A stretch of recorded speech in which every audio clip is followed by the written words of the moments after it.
Yazibulisela ndinamkela emakhaya kwijelo losasazo lweMpuma Kapa TV. Igama nguJessica Bobo. Olu losasazo olukhethekileyo lwezonxibelelwano kurhulumente kunye nenkqubo yolwazi. Unxibelelwano lukarhulumente kunye nenkqubo yolwazi eMpuma Kapa, uGCIS ngamafutshane, uyaqhubeka nokusebenzisana nemibutho yasekuhlaleni kwakunye necandelo lezobulungisa ukwenza iinkqubo zokuqatshelwa kolwaphulo-mthetho. Kwezi ntsebenziswano kuyabonakala ukuba uluntu lukhathazekile zintlobo zolwaphulo-mthetho ezinjengokubulala, ukuthengiswa kwabantu, ukuthengiswa kweziyobisi kwakunye nokuxhatshazwa kwazo, ukuphangwa kwezindlu okanye ukuqhekeza. Ukanti namhlanje sinenyweba yokuhlala kunye nebambela lentloko kwisebe lezokhuseleko loluntu uMnuzukile Kani nesiza kuthetha naye malunga nokulwa ulwaphulo-mthetho eMpuma Kapa. Oludliwano-ndlebe siluziselwa ngoba kwa-GCIS. Mnukani, mandikubulele ndikubulise ngexesha lakho kwejelo losasazo lweMpuma Kapa TV. Siyabulisa nathi, ndiyabulela. Okokuqala, Mnukani, ingaba kutheni le nto isebe lezokhuseleko kwakunye nonxibelelwano luguqule igama lalo lalisebe lokhuseleko loluntu? Ndiyabulela ngelithuba msasazi, ndibulise kuwe, ndibulise nakubabukeli. Ndilapha kweli jelo losasazo ngokugunyaziswa ngumnumzana uXolile Nqatha ongumphathiswa wesebe lezokhuseleko loluntu, kwaye ke siyamxolisela uba engakwazanga ukuphumelela ngenxa yeenkqubo zikarhulumente ezikhabanayo. Mandiqale ke xa ndikuphendula ndithi ngenxa yolwaphulo-mthetho oluthande uqatsela kweli phondo, kuye kwanyanzeleka ukubana urhulumente aze namacebo ngamacebo ukulwa nokunqanda ulwaphulo-mthetho kweli phondo.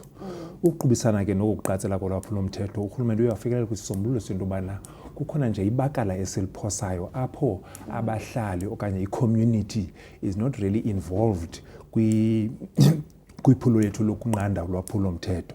Kwafumaniseka ke into yobana ukuhambisana kunye nesahluko se-12 secebo, that is i-NDP, kwanyanzeleka into yobana silijonge igama lesebe, sijonge nemandate yesebe. Kuloko saphuma ke ngoku negama elithi Community Safety versus okuya sasisithi ngu-Department of Safety and Liaison. Oku kuguqulwa intshukumo ethatyathwe ngengqiqo eqiqileyo yokuzisa ukhuseleko apho lufuneka khona eluntwini. Enkosi kakhulu Mnumkani ngoko. Ungasixelela banzi mhlambi malunga nephulo imusa ukuthula kusonakala? Njengoko ke elisebe liseyintlantsi yethemba kubantu beliphondo nabalindele ukubana siqhubekeke nenzame zethu zokwenza eliphondo indawo ekhuselekileyo, siye safumanisa into yobana ulwaphulo-mthetho lwenzeka ekuhlaleni phakathi kwabahlali.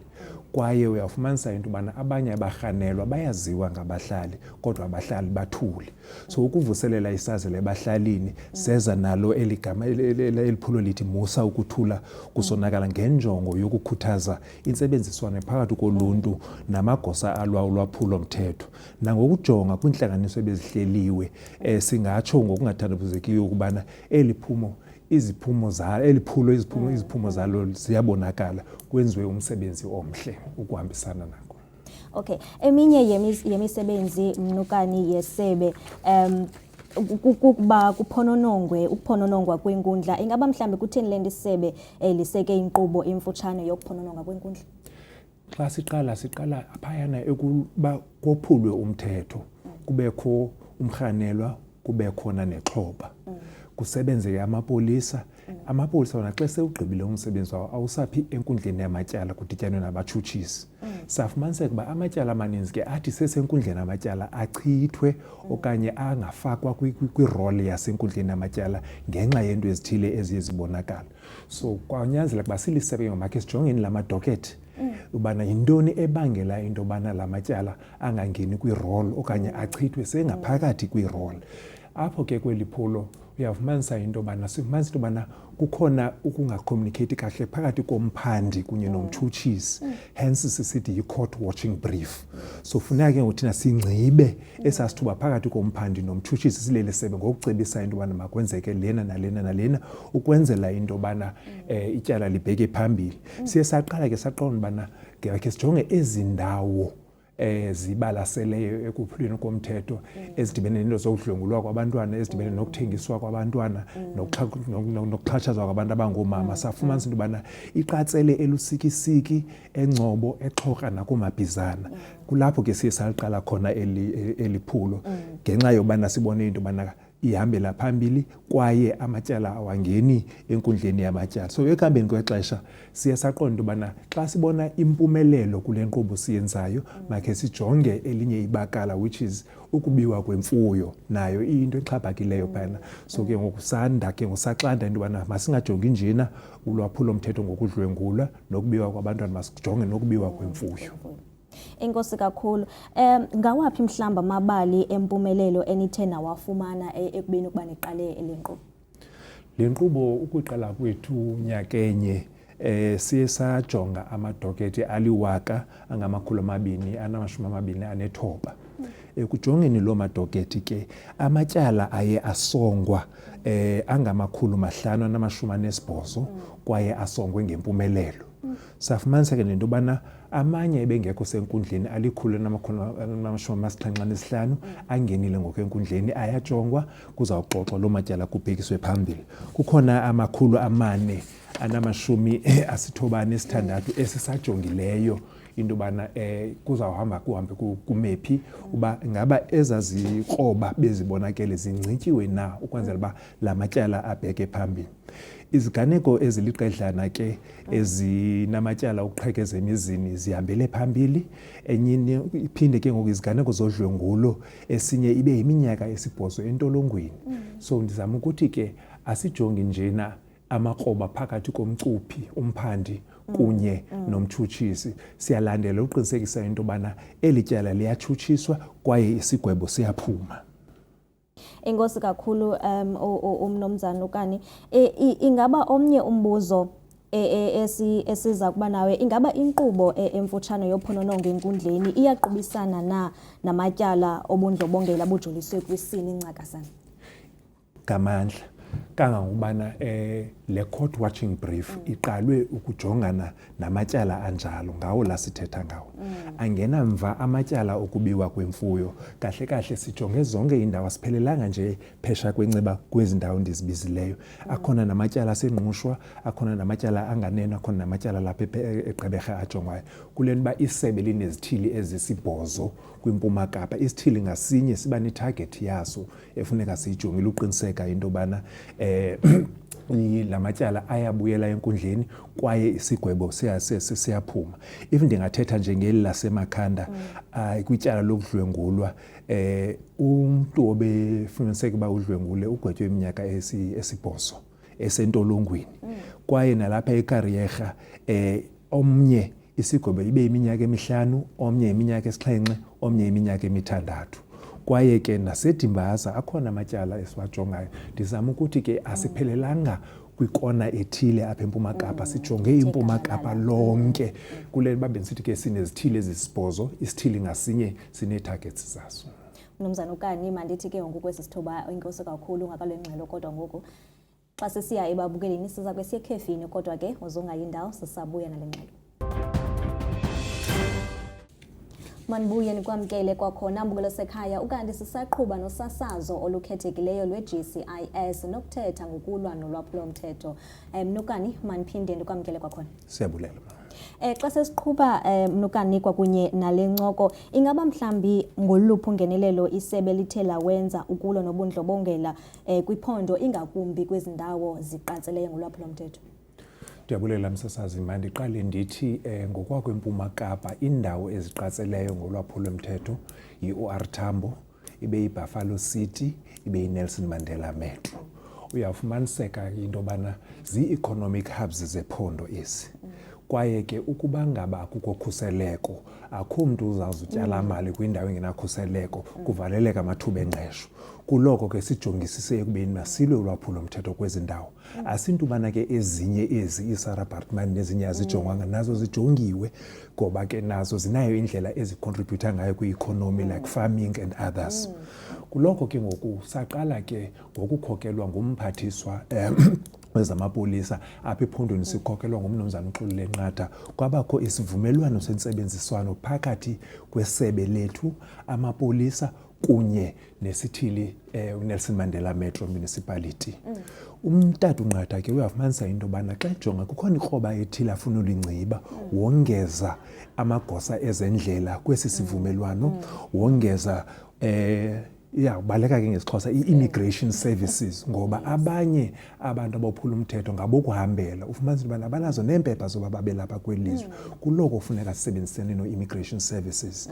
Safumanisa into yobana ke ezinye izizathu zolwaphulo mthetho kukungasetyenziswa ngendlela kotywala, kuloko ke wazisa no-liquor board abe on board. So sinezo ntlanganiso ke nezo operations siye sizenze jointly ukulwa nokunqanda ulwaphulo mthetho apha ephondweni. Kwaye ke kukhona ke icandelo eliye longezwa kwezi ndawo zithanda uba ngathi zirhabaxa ekuthiwa yi-NIU, aba ke baresponda ngokwendlela nawe oresponda ngayo emapoliseni. Kwaphinde ke ngoku kwakho umnxeba ndizawuthi ke apho ukwazi ukunika i-information ungazichazanga wena ongubani, ukulwa ulwaphulo mthetho lokuhijackwa kwe-buildings, lento siyibiza uba yi-extortion. Kangobana akhona amatyala asele esenkundleni ngenxa yabo bantu ba-anonymous basinike loo ngxelo. Uyafumanisa ke into yobana kukhona ne-community members esiye sazithatha sithi zii-safety brigades ngesingesi, apho batreyinwayo khona ibe ngabo abapatrolayo ukongeza boots on the ground, ukongeza uncedisana namapolisa. Baye ke abafumanisa into yobana isikakhulu ngezimini zendodla zokwamkela koomama bayapatrola besebenzisana namapolisa, uyabafumana nasezirenkini bencedisana namapolisa ukunqanda ulwaphulo mthetho. Sithi ke ngonozakuzaku bezokhuseleko kwaye sibathatha apha kwi-community. Sinazo ke nento kuthiwa zi-CPF, Community Police Forum, where uyawufumanisa into yobana abahlali ba-involved, banenxaxheba bayithathayo kwizigqibo eziye zithathwe ukunqanda ulwaphulo mthetho ekuhlaleni.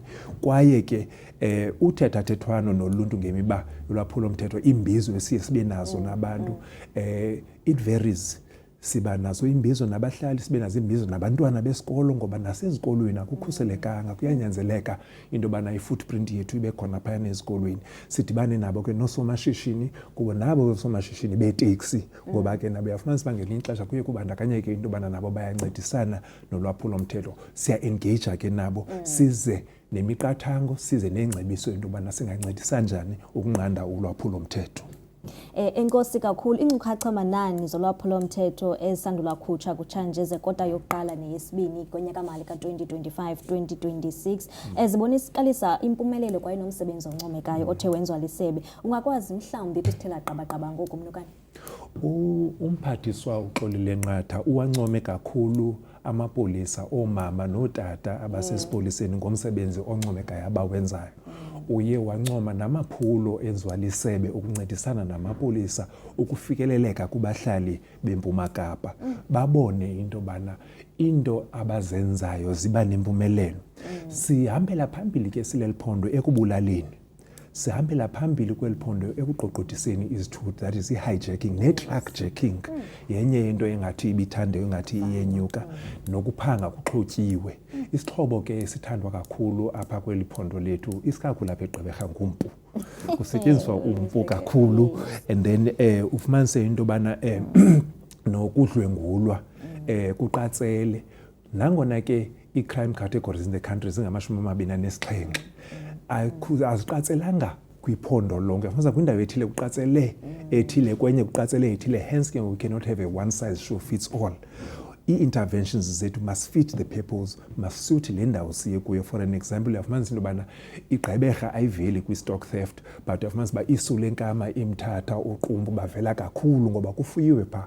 Ubomi babantu buxhomekeke emfuyweni, kuloko ke ngoku sinamacebo ngamacebo okunqanda nokulwa ulwaphulo mthetho apha ephondweni. Inkosi kakhulu Mnukane. IMpuma Kapa iphakathi kwamanye amaphondo nanjengokuba busanda kutsho evamileyo ekubeni nolwaphulo mthetho. Ngoku iMpuma Kapa iphakathi kwamanye amaphondo athe afumana inkxaso ngokutyalwa komkhosi wokhuseleko wesizwe ukuxhasa amalungu enkonzo yesipolisa ekulweni ulwaphulo mthetho. Ingaba ngoku kuwe wena Mnukane uthini umbono wakho, yaye lithini icebo lokuqinisekisa ukuba ukutyalwa komkhosi kuyasebenza yaye kunefuthe lokulwa ulwaphulomthetho? Mandiqale ndithi mama, esi sicelo umphathiswa uXolile Nqatha through iofisi yenkulumbuso yephondo wasifaka kumongameli welizwe kwiminyaka edlulile ngenxa yokubona ulwaphulomthetho olungathi luthande uqatsela. Kuqhubekekile ke kwakho ingxoxo buciko phakathi kwabo ukuze kusibe sifikelele kwesi stage sikuso. Njengobana ke sisithi sirelease i-statistics se-crime, asirelease nje i-stats se-crime. Kuye kujongwe into yobana yintoni eyenza into yobana olwaphulomthetho lunyuke. Ndizawuthi ke zii-causative factors. Besendichazela uba phakathi nazo kutywala, ibe ziziyobisi, ibe zii-turf wars nento. Kufuniseke into yobana kwanale nto yento yobana izixhobo abazisebenzisayo ezinye zazo ezi zixhobo zogqitha ezi zigunyaziswe amapolisa azisebenzisi. Safumanisa into yobana ke ngoku siliphondo singabhenefitha xa kuza abasemkhosini ayingabo abazawuthatha over ukulwa ulwaphulomthetho, bazawukomplimenta amapolisa aza kwenza umsebenzi ngoba ii-mandates azifani. It's a matter of complementing one another in crime prevention and crime combating. Siye safumanisa ke into yobana siliphondo siyasamkela esi sibhengezo kwaye as basithetha nje basekwisigaba soplana ke ngoku into yobana kuzawusetyenziswana njani, ngubani oza kwenza ntoni, ngubani ozawungena phi, kuzawusetyenziswa njani ngokweeyure zokusebenza ukwenzela into yobana ubukho babo apha ephondweni benze umahluko ekunqandeni ulwaphulomthetho. Mnukani, enkosi kakhulu. Phambi kokuba ibe kanti siyayiqukumbela ke ngokule nkqubo masike sithathe ikhefu kwakhona. Uzohlala endawo mbukeli, uzongayindawo. Manibuye nikwamkele kwakhona mbukelo sekhaya ukanti sisaqhuba kwakunye nodlewano-ndlebe lethu kwakunye noMnu Zukile Kani. Mnukani, nanjengokuba benditshilo phambi kokuba sentengisweni ukubana xa sibuya sizawufikelela kwisigaba sento okubana ingaba wena ngawakho amazwi ithini eyakhe inkuthazo oza kusishiya nayo kwakunye nababukeli ejongene nokulwa ulwaphulomthetho ingakumbi kwiphondo eMpuma Kapa? Mandiqale ndithi ndizawuthatha amazwi kwamphathiswa ngobunjalo bawo. Umphathiswa wandiphathisa wona. Siliphondo sixhalabile ngokunyuka kwezinga lokuxhatshazwa koomama. Kuloko ke ngoku kukho amasebe ngamasebe aye adityaniswa ukuncedisana ukulwa ulwaphulomthetho lokuxhatshazwa koomama kwaye kunikwe inkxaso kumaxhoba okuxhatshazwa koomama. Umphathiswa ke uyasamkela isibhengezo sikarhulumente wesizwe sokuhlwayela amalungu omkhosi wesizwe kwiphondo lethu siyiMpuma Kapa. Olu hlwayelo luzawuqinisa amacebo okulwa ulwaphulomthetho nangona kunjalo ke iphondo eli lisalindele ukuva vetshe njengobana besenditshilo into yobana kusaplanwa ngoku into yobana kuzawusetyenzwa njani, ubani enze ntoni nini phi. Umphathiswa ke ukhuthaza uluntu ngokubanzi ukubana luhlale luqaphele kwaye lusebenzisane namagosa karhulumente anyanzelisa ukulwa ulwaphulomthetho ngokuxela izenzo zolwaphulomthetho phantsi komxholo othi musa ukuthula kusonakala. Umlo ochasene nobundlobongela udinga ubambiswano. Lena ke yimpumelelo esiyifumeneyo kulawo kwezo communities siye sabambisana nazo namandla amakhulu entsebenziswano ekukhuseleni uluntu lwaseMpuma Kapa. Sileli sebe ke siyathembisa into yobana apho siya khona siye sibone umahluko xa siphinda ngokwezithembiso ebezenziwe ngumphathiswa. Nathi singamagosa sinesinyanzeliso into yobana xa umphathiswa enze isithembiso funeka silandelele ukuqinisekisa uba isithembiso sikamphathiswa siyafezekiswa. Kuloko ke aye athi umphathiswa ndiyithanda ukufa athi xa zichaza yena akayo-tourist. Asinto yobana akananto kwenza, ufuna ubana xa efikile endaweni athi xa ephinda ebuya ubonakale into yobana ebekhe wafika ebekhe wanyathela ukhona umahluko owenzekileyo kuloo ndawo. Kwaye ke ndifuna uyichaza elubala nento yobana sinento ekuthiwa i-district development model wherein kuba ephethe isebe lezokhuseleko loluntu xa siya endaweni uzawuyedwa hayi akayiyedwa. Sinento ekuthiwa i-JCS cluster, Justice and Crime Prevention and Security Cluster, apho adibanisa ke ngoku onke amasebe o-health bakhona, o-correctional services bakhona, o-justice, o-NPA njalo njalo, immigration service namajoni ngokubanzi. Apho sihlale ngonyanga ntathu sixoxe sibonisane into yobana ingaba kungavumbuluka ntoni phi kulungiswe loo nto leyo inqandwe, singalindi yenzeke kube ngona singenelelayo. Kunqandwa kusuke ke sifumane i-information abahlalini uba kungenzeka into elolu hlobo nohlobo nohlobo endaweni ethile. Ihlala kwinyanga ntathu, akunyanzelekanga ihlale inyanga ntathu. Uba kukho into etshisayo ngalo mzuzu siye sibize ke what we call an ad hoc meeting, kukhawuleze kuqosheliswe lo mcimbi lowo, kungenelele amagosa alwaphulomthetho ukunqanda loo nto ekuqhubekekeni. Kulapho ke sifumanisene into yobana napha e-correctional services bayaludinga uncedo lwale department, ngoba sithi abadibanisa le i-correctional services isebe lokulungiswa kwezimilo zabantu kunye namapolisa, ngoba uyafumanisa into yobana olunye ulwaphulomthetho luplanwa phaa ngaphakathi luze luphume ngaphandle. So ukusebenza in isolation akuzuncedisana nathi. Hence sinale cluster ekhokelwa ngumphathiswa we-insidibana sonke singalamasebe okuncedisana. No-social development ke ukhona, ngoba u-social development nguye oncedisa what we call i-anti-drug master plan, wherein sipreventa ukusetyenziswa kweziyobisi kwaye namaxhoba okusebenzisa iziyobisi siwaprovide with the necessary support. Nomzana uzokelekani, inkosi kakhulu ngexesha lakho kwakunye nokusinika olu lwazi lukhulu kangaka. Siyabulela ngethemba lokuba abemi bephondo leMpuma Kapa nabo bavile yaye bazakwazi ukuxhoba ukubhekela phambili. Siyabulela mama. Xa sikuloo ndawo ke mbukeli sifikelele esiphelweni koludliwano ndlebe kula micala nejelo losasazo lwe-NPK TV ndibamba ngaso sosibini.